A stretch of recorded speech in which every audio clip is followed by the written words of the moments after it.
हर हर महादेव प्रिय दर्शकों, बात होगी वृश्चिक राशि की और बात होगी जून महीने की। और थंबनेल में आपने देखा होगा कि सारे बड़े ग्रह बदलने के बाद का पहला ही महीना जून क्या चौंकाएगा या परेशानी लेकर आएगा, उदासीनता लेकर आएगा, निराशा लेकर के आएगा, क्या लेकर के आएगा, इसी विषय पर इस वीडियो में चर्चा करेंगे हम। होगा तो कुछ अद्भुत, क्योंकि शनि के ढैया से भी मुक्त हो चुके हैं और आप सोच रहे होंगे शनि के ढैया से तो मुक्त हो चुके हैं, लेकिन रिजल्ट है कि डाक के 3 पात, कुछ भी नहीं। लेकिन अब क्या होगा आगे, जून कैसा रहने वाला है, इसी बारे में चर्चा करेंगे। उससे पहले एक बात मैं बोलूँगा, एक श्लोक आता है, राज्ञी राज्ञिणी धर्मिष्ठाः पापे पापाः समे समाः राजानाम् अनुवर्तन्ते यथा राजा तथा प्रजा। आपका जो राशि का जो स्वामी है ना, वो मंगल है। और मंगल क्या कर रहे हैं, अभी तक क्या थे, नीच के थे। अभी तक नीच के थे और नीच ग्रह अशुभ फल देता है, नीचता करता है, अनेक प्रकार के लांछन लगाता है, अपयश लगाता है, यश को खो देता है, सामाजिक, पारिवारिक, ऑफिशियल, बिजनेस में, व्यापार में, जहां तहां जो सफलता मिलनी चाहिए उस सफलता में कमी रखता है। नीच का था, लेकिन अब ये 7 जून को सिंह राशि में पहुंच जाएगा, अर्थात राजा के राशि में पहुंच जाएगा। इसलिए मैंने वो श्लोक आपको बोला, उससे रिलेटेड है ना ये श्लोक, राज्ञी राज्ञिणी धर्मिष्ठाः पापे पापाः समे समाः।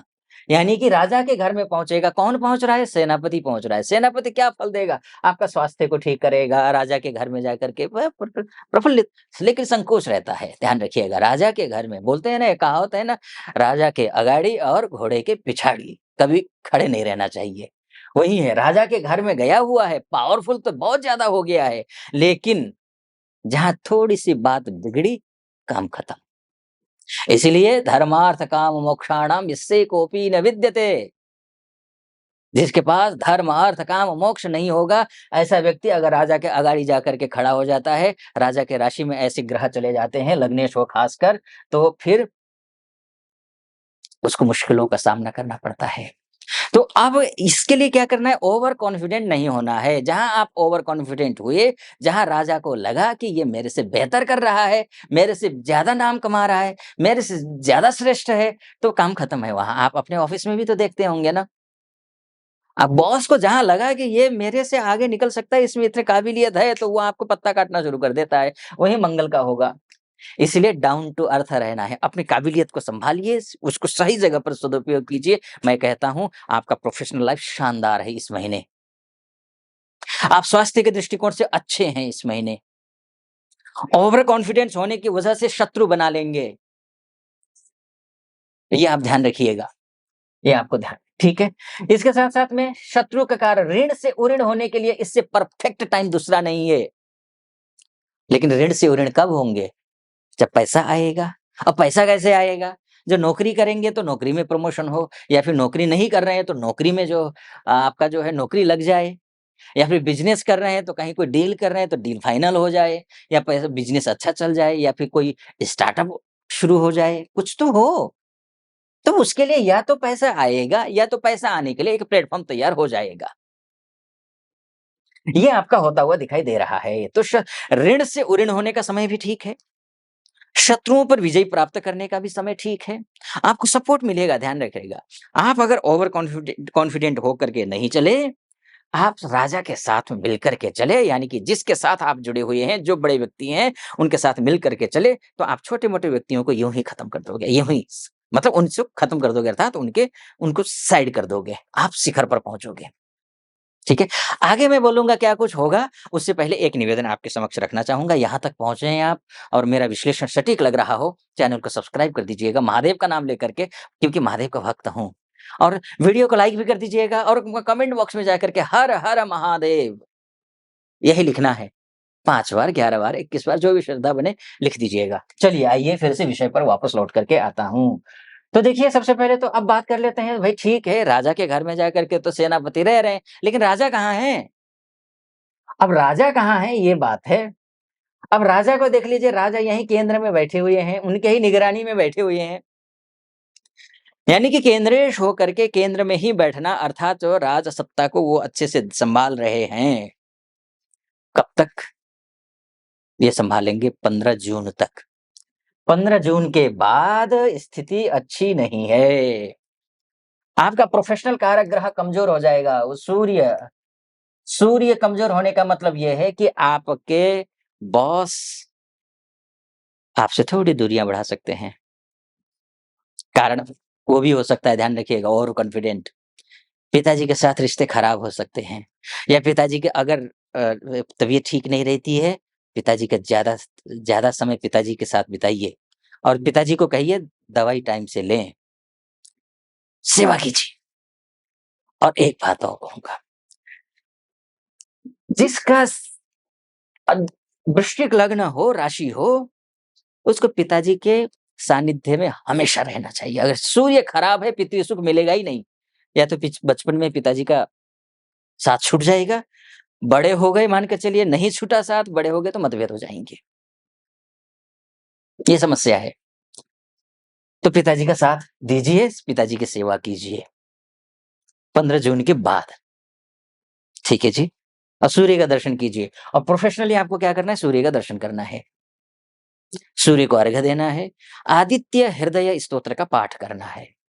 ये आपको ध्यान रखना है। इतना अगर कर लेते हैं, निश्चिंत रहिए, बेफ़िक्र रहिए, शानदार रहेगा।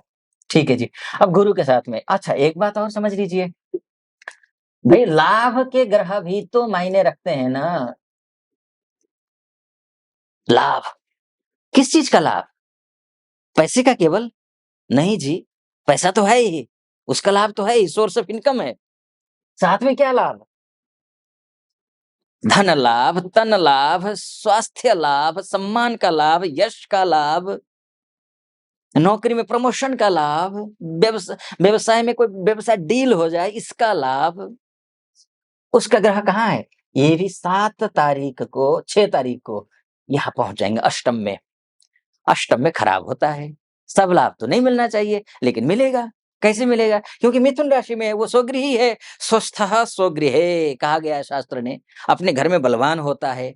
अपने घर में बलवान होगा तो क्या होगा? यहाँ से दशम में भी हो जाएगा, घूम करके आया करके यहाँ दशम में हो जाएगा अपने घर से। तो अब ऐसी स्थिति में लेकिन शर्तों के साथ ध्यान रखिएगा।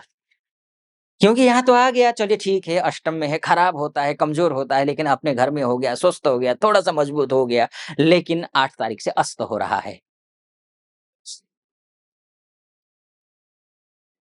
8 तारीख से अस्त हो रहा है। अस्त अर्थात विकल अवस्था में गया है। विकल अवस्था अर्थात निष्क्रिय, निष्प्रभावी।